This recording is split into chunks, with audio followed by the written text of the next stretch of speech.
Assalomu alaykum hurmatli kuzatuvchilar hamda hayot do'konimiz mijozlari. Bugun hozir mana Burchmullaga yetib keldik. Bir akamizni dachalariga kerakli mahsulotlarni yetkazib olib keldik. Ustakalarimiz tushirib olishyapti. 1,5 tonna yuk bilan chiqib kelish oson bo'lmadi tepaliklarga. Barcha kerakli mahsulotlarimizni yetkazib olib kelganimizda ko'rib turganinglardek sifatli mahsulotlarimiz.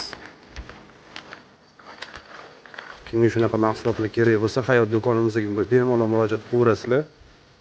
Pastda qoldiraman.